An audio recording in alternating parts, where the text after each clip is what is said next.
Hello everyone, my self Rajkumar Singh from inner classes. और आज के इस लेक्चर में हम कवर अप करने जा रहे हैं कि ऊप्स कॉन्सेप्ट बेस पे जो जो questions interview point of view से पूछे जाते हैं वो सारे आज हम कवर अप करेंगे जल्द से जल्द। तो बिना टाइम वेस्ट किए चलिए शुरू करते हैं इस लेक्चर को और ख़त्म करते हैं। तो बात हो रही है फर्स्ट क्वेश्चन की कि what is the meant by the term oops. Oops होता क्या है, सबसे पहली बात यही हो जाती है। ऊप्स एक्चुअली स्टैंड करता है ऑब्जेक्ट ओरिएंटेड प्रोग्रामिंग के लिए। अब ये ऑब्जेक्ट ओरिएंटेड प्रोग्रामिंग होता क्या है? तो ऑब्जेक्ट ओरिएंटेड प्रोग्रामिंग ये होता है कि ऑब्जेक्ट हम लोग बनाते हैं और क्लास बनाते हैं, दो चीज़ें। जैसे कि फिजिकल वर्ल्ड में एंटिटीज होती हैं, उसी तरीके से वर्चुअल वर्ल्ड में ऑब्जेक्ट्स होते हैं और उन ऑब्जेक्ट्स को फिर कॉल करते हैं और रेफरेंस लेते हैं और यूज़ करते हैं अपने तरीके से। कभी कभी होता है कि ऑब्जेक्ट्स जो क्रिएटेड हैं वो अलग अलग टाइम पे, अलग अलग इंटरवल पे अलग अलग काम करेंगे। जैसे कि एक अगर स्टूडेंट है एक बच्चा, तो वो घर पे अपने पेरेंट्स का चाइल्ड है। देन उसके बाद वो जब प्लेग्राउंड में है तो एक प्लेयर है, और किसी और जगह भी है किसी और सिचुएशन में, तो वो उस सिचुएशन के अकॉर्डिंगली वो उस फील्ड में होगा। उसी तरीके से ऑब्जेक्ट भी जो होता है, मान लीजिए कि अगर एक ही ऑब्जेक्ट है तो वो डिफरेंट डिफरेंट तरीके से, अलग अलग तरीके से काम कर सकता है। तो डिफाइन होता है यूजिंग ऑब्जेक्ट के थ्रू, ये तो बता दिया। Object can be consider as real world instance. जैसा कि मैंने बताया कि रियल वर्ल्ड इंस्टेंस से ही हम लोग लेते हैं, ठीक है, ऑब्जेक्ट को। इसका भी एक वर्चुअल वर्ल्ड में एक स्पेस प्रोवाइड होता है, एक स्पेस ये लेता है अपने लिए। That have some characteristics and behaviour, जिसके पास कुछ कैरेक्टरिस्टिक्स और बिहेवियर होते हैं। जैसा कि मैंने कहा कि वो अलग अलग सिचुएशन पे, अलग अलग फिनोमेनन पे अलग अलग वर्क करेगा, लेकिन ऑब्जेक्ट एक ही होगा, ठीक है। देन सेकंड क्वेश्चन है, what is the need for oops. अब ऊप्स का ज़रूरत ही क्या पड़ा, आखिर ऊप्स की ज़रूरत, डिमांड इतना क्यों हुआ? तो ऊप्स की ज़रूरत इसलिए बेसिकली 3-4 रीजंस की वजह से होता है, ठीक है। तो प्रिफर्ड जो किए जाते हैं वो मैंने दिए हुए हैं यहाँ। जैसे कि OOPs have users, sorry, OOPs helps users to understand the software easily.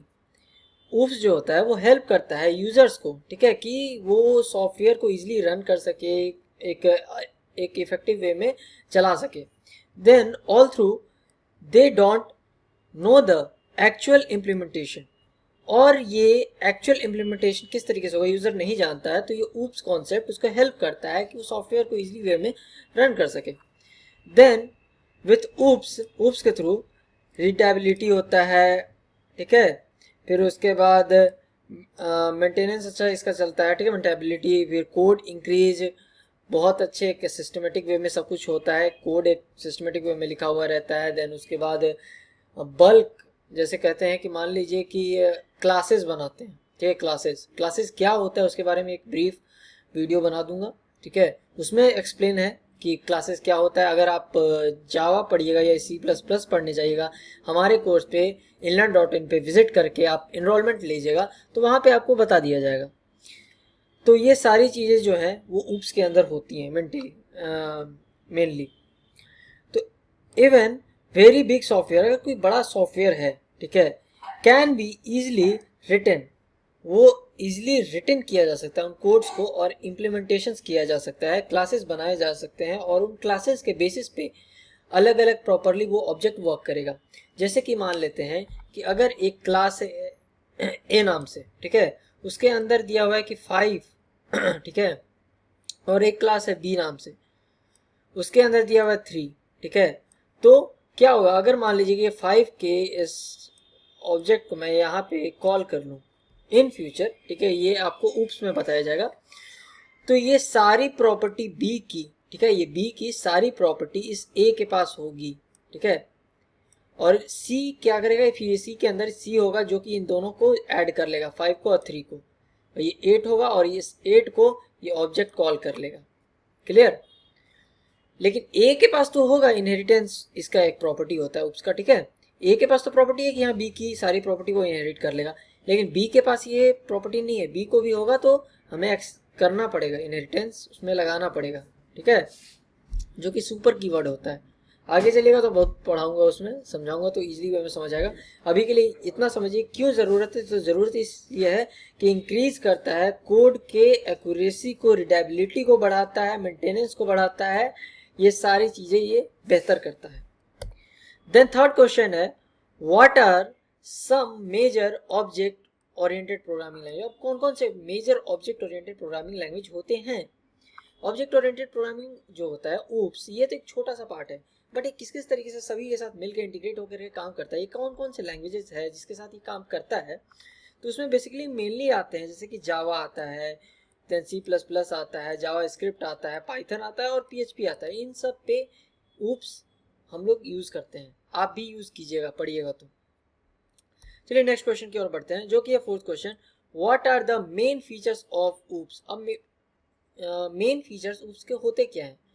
तो बेसिकली मेन जो फीचर्स होते हैं वो चार पार्ट में डिवाइड है, ठीक है। पहला होता है इनहेरिटेंस, दूसरा होता है इनकैप्सुलेशन, तीसरा होता है पॉलीमॉर्फिज्म और चौथा होता है डेटा एब्स्ट्रैक्शन।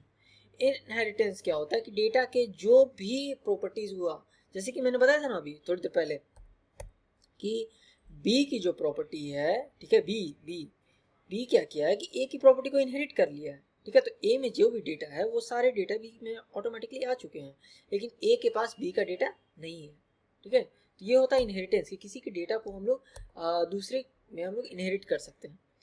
देन इनकैप्सुलेशन की बात की जाती है। तो जब हम लोग इनकैप्सुलेशन की बात कर रहे हैं तो होता उसमें ये है कि ये एक क्या बोलते हैं इंटरमीडिएट का काम करता है, ठीक है। कोई भी एक्शन करना हो, ठीक है, कोई भी एक्शन करना हो तब ये उसके बीच इंटरमीडिएट का काम करता है और उस एक्शन को परफॉर्म करने में सपोर्ट करता है। देन पॉलीमॉर्फिज्म होता ये है कि एक ही ऑब्जेक्ट होता है, ठीक है, लेकिन उसका काम डिफरेंट सिचुएशन पे बदल जाता है। जैसा कि मैंने पहले ही बताया कि एक बच्चा है, ठीक है, और वही बच्चा जब प्लेग्राउंड में होगा तो वो एक प्लेयर होगा, एक एथलीट हो सकता है, और वही जब वो घर पे होगा तो अपने मम्मी पापा का पेरेंट्स होगा, और वही अगर वो किसी और जगह हो रिलेटिव हो तो वो उसका चाचा हो सकता है, भाई हो सकता है, कोई भी हो सकता है। तो इसी तरीके से एक ऑब्जेक्ट अगर बनाते हैं तो कहीं हम लोग सम कर सकते हैं उसको, कहीं ये सब्ट्रैक्ट कर सकते हैं, कहीं मल्टीप्लिकेशन कर सकते हैं, कहीं एडिशन कर सकते हैं, और भी काफ़ी तरीके के फीचर्स को प्रोवाइड करता है, ठीक है। सिर्फ एडिशन सब्ट्रैक्शन ही नहीं है, बहुत सारे तरीकों में हम लोग उसको इम्प्लीमेंटेशन कर सकते हैं। देन अब बात करते हैं हम लोग डेटा, तो अब हम लोग बात करते हैं डेटा एब्स्ट्रैक्शन की।